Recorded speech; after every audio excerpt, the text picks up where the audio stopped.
What has become of federal government's ease of doing business program? And to what extent has that initiative restored investor confidence in the country's economy, which is still being buffeted by the cumulative impact of the COVID-19 pandemic and subsequent series of hyperinflation? What can private sector players do to begin to impact more positively on the status quo? Well, we are now being joined by Ralph Lewu, investment expert, entrepreneur, and Group Managing Director of Capital Fields Investment Limited, a company that has built up a solid profile on the local scene. Good morning, Mr. Lewu. Good morning. Good to have you join us this morning. Thanks for having me. All right, let's begin the conversation this way. I mean, as a leading player in the finance sector, we would like to hear your views with regards to the investment climate in a distressed economy like Nigeria, with an outlook on foreign direct investment. Thank you. Let's begin by highlighting the whys of the situation we find ourselves. Nigeria, as you know, is an import-dependent economy. We are a consuming rather than a producing nation. That's right. So what this means is we would typically all the time require to import. Virtually everything we consume in Nigeria are imported. I mean, what you find is, number one, besides the importation, you need to spend a lot of money to do that. Everybody, your driver, your clerk, the suits you wear, the shoes, you get to import them. Even the little things we import in the country, what you find out is the raw materials have to be imported. I mean, the things we consume are produced in Nigeria. That's right. And so we constantly need foreign exchange. Not that we don't get to export things, or we have export earners as a nation. But the problem is we're a monolithic economy. And it's oil dependent. And so we are constantly exposed to the vagaries of the market. In the global market, typically for you to have a balance of trade, you will also need to have a lot of exports that can earn you that. But that's not the case in Nigeria. As you know, oil accounts for about 90% of our foreign exchange earnings. Yeah. And that's not healthy for us. Again, to make matters worse, we're not even producing as much as we should. I think OPEC recently increased our quota to 1.8, right. And we're doing 1.2 at the moment. That's not healthy. Yeah. Now, the other foreign exchange earners, like solid minerals and other human resources that we have, we're not at any optimum level to enable us earn as much as we should. And so you realize that for an economy like that, it's going to be constant pressure. And then when there are issues anywhere in the world, oil gets affected. And that's where we earn. And so it affects our ability, our foreign exchange. I mean, the economy, for instance, would suffer from imported inflation when we have such issues. Secondly, we can earn as much as we should. And so our external reserves get depleted at every point in time. And so for an investor, that isn't a very good investment environment for you. The climate is harsh. You're constantly struggling to make things happen for you. With particular reference to FDI, what we found out is investors now begin to lose confidence in an economy like ours. Where you have that, you're lucky if you can sustain them just holding on and watching things. But there are so many factors that can actually lead to captive flight because of that. Nigeria, for instance, our composition, we have diaspora investment as part of our FDI. They are not only worried, we are experiencing capital flight at the moment, and that isn't good for us. The issues of insecurity, we have government and business policies not been very stable. We don't have clarity in our FX market. Again, you continue to see that currently this is a pre-election year. And what that does again is people are worried. They're not sure about what will happen. I personally think we shouldn't worry as a country. That's what you think? Yeah, that's what I think. That we should not worry. We shouldn't worry about being a pre-election year. Yeah. Things aren't as bad as they used to be in the past, where probably the gladiators are hitting up the economy or the politics such that people are worried and all. I think whoever wins we should be able to manage things as a country. So currently, yeah, I believe so.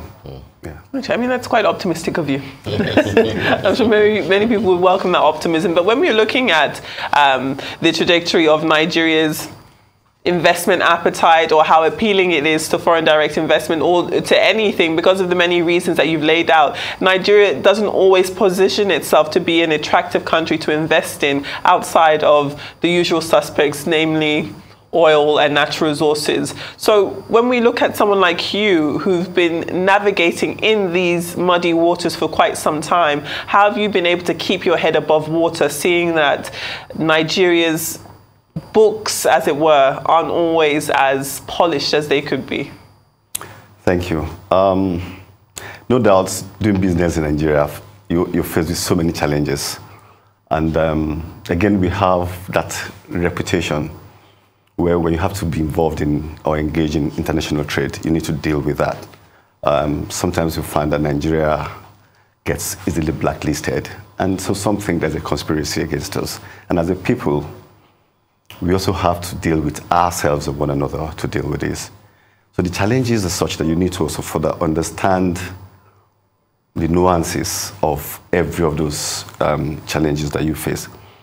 And then you have to plan and strategize to be able to succumb those challenges. For us, many factors have come to play for us to do that.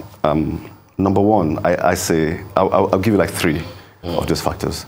The first one I would say, which the other factors we really rely on, will be the God factor. I believe strongly that happens not because of anything, but the fact that there are people that are more intelligent, smarter, and probably with more resources than you have. But with God factor, you can get a lot of those things done. Would that be luck or X factor? Well, I'm trying to see. So some will argue that luck will depend on God factor. Okay. And also, so luck as well will require for you to be prepared. Okay. If you're not prepared, you can get much of those things done. All right. Yeah.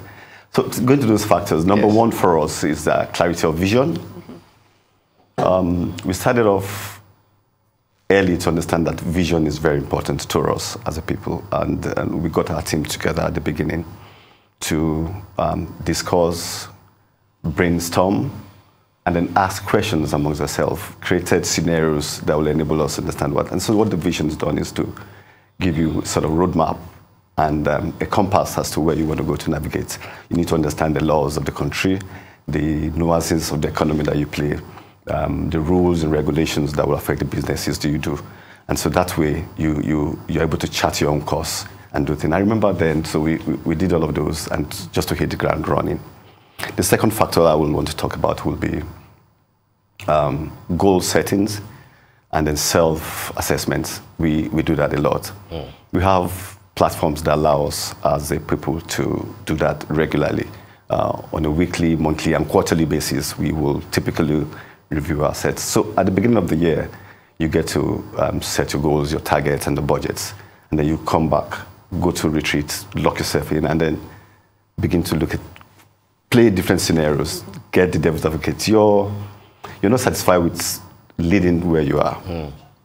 I'm talking about what I said earlier about our vision. For us, our vision is to be the market leader in the sectors we play.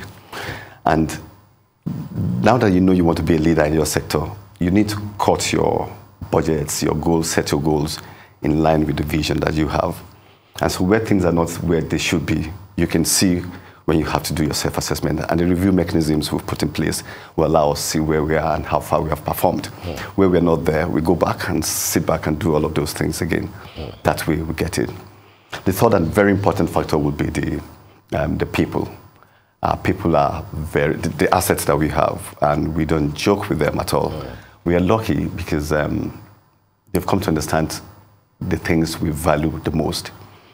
Issues of service excellence, integrity, innovation, professionalism, leadership, and then enterprise.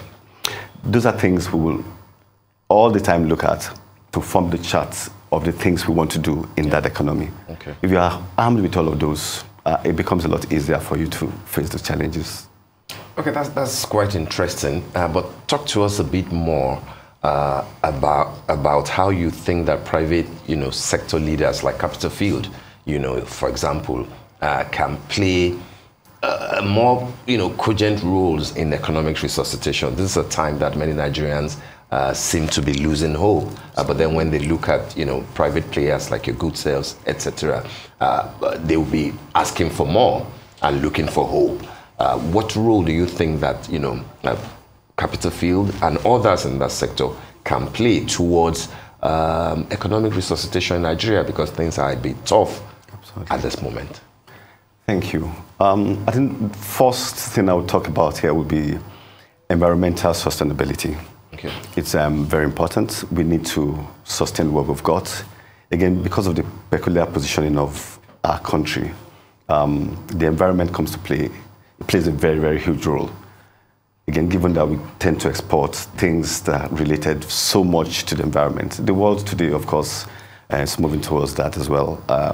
And there are treaties everywhere for people to sustain that. And so in the private sector, you need to do things that will help sustain that environment and then maintain what we've been able to have to stop or slow down degradation that we're facing today. Yeah.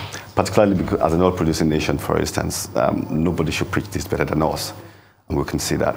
We tend to export agricultural produces. Yeah. Again, without the environment being where it should be, we can get the best out of that. The second point will be employment. And we do everything we can to help that employment level that is desirable for us as a country. The third point, which is very important to us in Capitol Field, is giving back to the society. We've been around for 19 years. 19. It will be exactly 19 years. I was going to ask that, you've been doing this for 19 years already. That's right. So as they say, we've been there and then seen all of those. And so we value that importance of giving back. Over the years, we've done that in the area of social responsibility issues, health, education, and of course the environment as well is something we believe as well. Whatever you can do to preserve what you have, it's key. Now, to mark our 19th anniversary, for instance, what we've done is to be strategic about it and to stay focused on, for us, small enterprises. They are contributors to the growth. We want to support small businesses that produce things that help grow the economy. Yeah. And so we understand, having been there, that for those, we've seen that from our own history and the people we deal with. First, wins can be very good. And so if company A, for instance, needs stock from country B to get things going, we want to support to produce that, give the finance that will be required to help that. And if company B will require certain supports or equipment or tools from C, we also want to be there to assist them to do that. We want to mentor, we want to support education, we want to, as much as possible, promote businesses that can work. And so what we have done is to,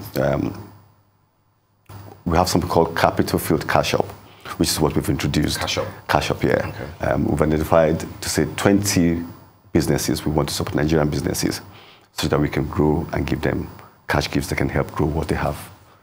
It's a gift or it's a... Yes. No. Like a grant? Gifts, yes, grants. Oh, wow. It is. What will make them qualify? Okay, so what we have is on social media platforms, we have on LinkedIn, Facebook, Twitter, Instagram, there are forms there for people to fill, and the details are very much in there. Okay. All right, team. Well, before we let you go, I'm sure that there are many budding entrepreneurs who either want to go into capital investment or any other arena and are inspired by your story. 19 years in any climate is not an easy thing to do, much less here in Nigeria. So what type of advice would you give to budding entrepreneurs in terms of how to navigate the waters in this country and make it so that they can also celebrate decades in business? Thank you. The first thing I would say is tough times won't last forever. It's tough in Nigeria today, no doubt. But I'll say to people, remember your vision. Stay focused to the cause. Stay strong. No challenges that are not surmountable. So once you get what it is that you want, you should also expect some of those challenges. Prepare for them. Believe in yourself and be strong in all of those things that you do. that way you will soldier on. All righty. All right, Mr. Ralph Lewu, we want to thank you very much for joining us on the morning show. Thank you very much. Today, and we wish Capital Field the very best. Thank you. 19 years still staying strong. Exactly. Thank you. Huge Thank you. congratulations. Thank you very much. Thank you. All right.